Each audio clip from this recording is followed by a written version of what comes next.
नमस्कार, आप देख रहे हैं डॉक्टर साहेब, आपके साथ मैं हूं मुस्कान। और आज मेरे साथ मौजूद है बिहार के जाने माने ऑर्थोपेडिक में से एक डॉक्टर गुरुदेव। दर्शकों, आपको बता दूं कि स्पोर्ट्स इंजरी स्पेशलिस्ट भी है। सर नमस्कार, बहुत बहुत स्वागत है आपका। नमस्ते। सर आपसे जानना चाहेंगे कि नी डिसलोकेशन की अगर हम बात करें तो ऐसा हम बहुत सारे लोगों में देखते हैं आजकल। तो ये डिसलोकेशन जो नी में होता है, घुटनों में जो होता है, ये इसका कारण क्या हो सकता है? ये जो नी डिसलोकेशन है मैम, ये तो बहुत कॉमन नहीं है, ये अनकॉमन इंजरी है। और ये लोगों में होता है लाइक कि इसका बहुत सारा कारण है कि क्यों होता है। लाइक कि बहुत ही ओबेज, बहुत मोटा, हेवी बॉडी बिल्ट कोई है तो थोड़ा भी चोट लगेगा, सीढ़ी से फॉल होने से भी गिर जाएगा। जैसे लास्ट टाइम दिवाली के दिन हम लोग सब लोग घर में छुट्टियां मना रहे थे और कॉल आया कि कोई मैडम है वो सीढ़ी से गिर गई, उनका नी डिसलोकेशन हो गया। तो बहुत ही ओबेज इंडिविजुअल में थोड़ा सा चोट लगेगा, इंजरी होगा, वो डिसलोकेट कर जाएगा। बट यंग एक्टिव इंडिविजुअल जो हमारा आज के डेट में हमारे कंट्री में लाइक कि मोड ऑफ ट्रांसपोर्टेशन है टू व्हीलर और इतने अच्छे रोड, तो इंडिया में मोस्ट कॉमन उसका कारण है कि road traffic accident, heavy bike जो कि कोलिजन होने से उसमें डिसलोकेशन हो। दूसरा चीज़ कि कार, अगर जो कार एक्सीडेंट में कोलिजन होता है उसमें भी डैशबोर्ड इंजरी होने से उसमें भी नी डिसलोकेशन होता है। तो ये सब कुछ कारण है जिसके कारण नी डिसलोकेशन होता है और ये बहुत कॉमन नहीं है, ये अनकॉमन है।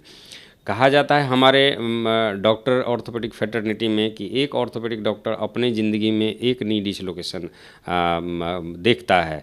बट अनफॉर्चुनेटली क्या कहें, हर महीना मिनिमम एक नी डिसलोकेशन का मरीज़ हमारे पास आता है यहाँ पे। तो ये एक बहुत ही क्रिटिकल इंजरी होता है क्योंकि इसमें डिसलोकेशन होने के बाद घुटना के पीछे एक खून की नली होती है, आर्टरी जिसको हम बोलते हैं, वो इंजर्ड हो जाता है। और इंजरी होने के बाद जो लेट प्रेजेंटर है जिनको कि बाद में आके अनरिड्यूस्ड पोजीशन में हमसे मिलता है, उन सिचुएशन में वो आर्टरी डैमेज हो जाता है और अनफॉर्चुनेटली उस एज में उस पैर को हम नहीं बचा पाते हैं। इसीलिए ये एक तरह से क्रिटिकल इंजरी है। दूसरा चीज़ कि इस लिगामेंट नी डिसलोकेशन में ये होता कैसे है, एक तो इंजरी के कारण हुआ। दूसरा चीज़ कि ये जैसे नी के ऊपर जो 3 हड्डी है, एक ऊपर पेटला हुआ, नीचे का थाई बोन और ऊपर से लेग बोन, ये तीनों अपने जगह से इधर उधर हो जाता है। जब सब दाएं बाएं इधर उधर हो गया तो हर चीज़ को वहाँ पर पकड़ के रखने के लिए 5 कॉमनली स्ट्रक्चर है। एक ऊपर का नी कैप हुआ है जो पेटलर टेंडन, एक मीडियल कोलेटरल अंदर से, लैटरल कोलेटरल बाहर से, पीछे से पीसीएल, आगे से एसीएल। तो ये जो 4-5 स्ट्रक्चर है ना, ये घुटना को अपने जगह प्रॉपरली बैलेंस रूप में रखता है। जब डिसलोकेशन होता है तो ऑलमोस्ट 2 से ज़्यादा स्ट्रक्चर उसमें डैमेज होता है, 2, 3, 4, 5, कभी कभी पाँचों का पाँचों डैमेज हो गया।